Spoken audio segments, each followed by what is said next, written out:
நம்ம பேச போகிற டாபிக் ரொம்ப இன்ட்ரெஸ்டிங்கான ஒரு டாபிக்ங்க. அண்ட் ரொம்ப வந்து காமனாக கன்ஃபியூஸ் ஆகிற ஒரு டாபிக் கூட, மரு.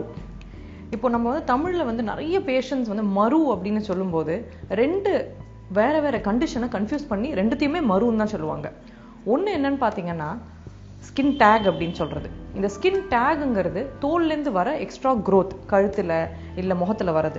ரெண்டாவது பார்த்தீங்கன்னா வைரஸ்னால வர ஒரு வைரல் இன்ஃபெக்ஷன், அதை வார்ட்னு சொல்லுவோம், அதையுமே மருன்னு தான் சொல்லுவாங்க. இன்னைக்கு டாப்பிக்கோட என்ன எய்ம்னா இந்த கன்ஃபியூஷன் நீக்கிறது தான் எய்ம். ஸோ இனிமே வந்து டாக்டர் கிட்ட போகும்போதோ யார்கிட்டயோ சந்தேகம் கேட்கும்போதோ மருன்னு காமனாக சொல்லாதீங்க, இதை பிரித்து கரெக்டாக சொல்லுங்கள். ஃபஸ்ட்டு நம்ம இப்போ பேச போகிறது வந்து ஸ்கின் டேகை பற்றி. இந்த ஸ்கின் டேக்னா என்னங்க? இதையும் மருன்னு தான் சொல்கிறோம்.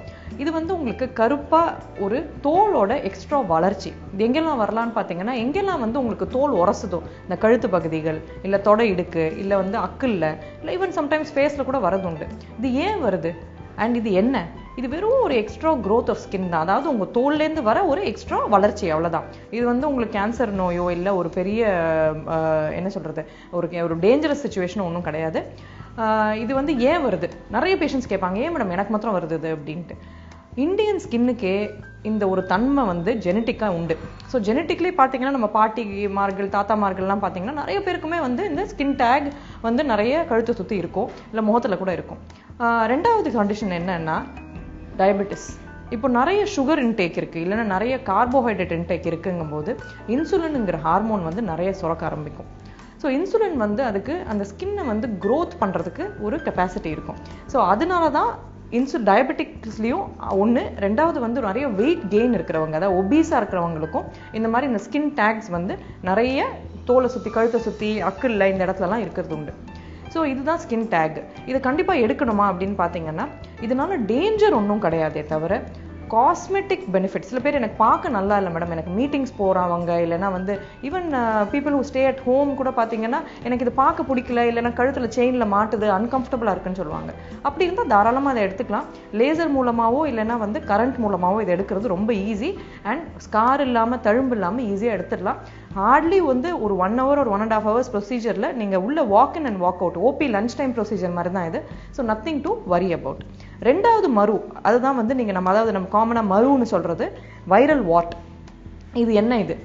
இது என்னன்னு பார்த்தீங்கன்னா உங்களுக்கு இட்ஸ் அ வைரல் இன்ஃபெக்ஷன். கையில், காலில், சம்டைம் ஈவன் உதடுல, இந்த ஏரியாவில், முகத்தில் சின்னதாக க்ரோத் மாதிரி வரும் உங்களுக்கு. அது இன்னும் கொஞ்சம் ஷார்ப்பாக இருக்கும் பார்க்குறதுக்கு. கை காலெல்லாம் பார்த்தீங்கன்னா அமுத்துனாலே வலி இருக்கும் உங்களுக்கு. இது என்ன?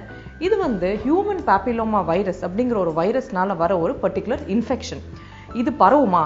கண்டிப்பாக பரவும். உங்களுக்கு மாத்திரம் இல்லை, ஒரு இடத்துலேருந்து இன்னொரு இடம். சப்போஸ் சில பேர் என்ன நெருடிக்கிட்டே இருப்பாங்க, அதை போட்டு பிச்சுட்டே இருப்பாங்க. இது ஒரு இடத்துலேருந்து இன்னொரு இடமும் பரவ சான்ஸ் இருக்குது. உங்ககிட்டேருந்து உங்கள் ஃபேமிலி மெம்பர்ஸ்க்கும் பரவ சான்ஸ் இருக்குது. இது எப்படி நம்மளுக்கு வருது அப்படின்னு பார்த்தீங்கன்னா common areas like for instance வந்து கோவில் போகிறோம், இல்லைனா வந்து ஸ்விம்மிங் பூல் போகிறோம் அப்படிங்கும்போது அந்த கிரவுண்டு பார்த்தீங்கன்னா ரஃப்பாக இருக்கும்.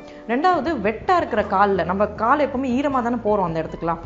ஏற்கனவே யாருக்காவது இருந்திருக்கு மருன்னா அந்த ரஃப் ஃப்ளோரில் நடக்கும்போது அவங்க தோல் வந்து கீழே உதிர்ந்துருக்கும். அந்த உதிர்ந்த தோலில் வைரல் பார்ட்டிகல்ஸ் இருக்கும்போது நம்ம கால் அது மேலே எடுத்து வைக்கும்போது அது நம்ம கால்குள்ளே, அது நம்ம ஸ்கின்குள்ளே என்டர் ஆயிடுது. இது வந்து ஒரு இண்டிவிஜுவல் என்டர் ஆயிடுச்சுங்கும்போது ஒரு 3லேருந்து 1 வருஷம் வரைக்கும், 3 மாதம்லேருந்து 1 வருஷம் வரைக்கும் சைலண்ட்டாக இருக்கக்கூடிய தன்மை இருக்குது. அதுக்கப்புறம் தான் அது வெளியே வரும் உங்களுக்கு. ஒரு ப்ராப்ளம் வந்து மேல்ஸுக்கு என்னன்னு பார்த்தீங்கன்னா இந்த பியர்ட் ஏரியாவில் வர மருக்கள், சின்ன வார்ட் வருது இல்லையா, ஷேவ் பண்ணுறதுனால திருப்பி அவங்களே ஒரு இடத்துலேருந்து இன்னொரு இடம் அதை பரப்பிக்கிறாங்க. ஸோ இப்படி இருக்கும்போது இதை எடுக்கணுமா எடுக்கக்கூடாதுன்னா கண்டிப்பாக எடுக்கணும். ஏன்னா it is a infective condition. பரவும், உங்களுக்கும் பரவும், உங்கள் கூட ஃபேமிலி மெம்பர்ஸ் குழந்தைங்க இருந்தாலும் அவங்களுக்கு பரவும். கண்டிப்பாக எடுக்கணும். லேசர் மூலமாகவும் எடுக்கலாம், கரண்ட் பேஸ்ட் எலக்ட்ரோஃபல்குரேஷனுங்கிற மெத்தட் வழியாக எடுக்கலாம், இல்லைன்னா வந்து லிக்விட் நைட்ரோஜன் ஸ்ப்ரே அப்படிங்கிறத வச்சு ஃப்ரீஸ் பண்ணியும் எடுக்கலாம். தழும்பு இல்லாமல் ஈஸியாக எடுக்கக்கூடிய ஒரு டெக்னிக் இது. கண்டிப்பாக இதை எடுத்துக்கோங்க.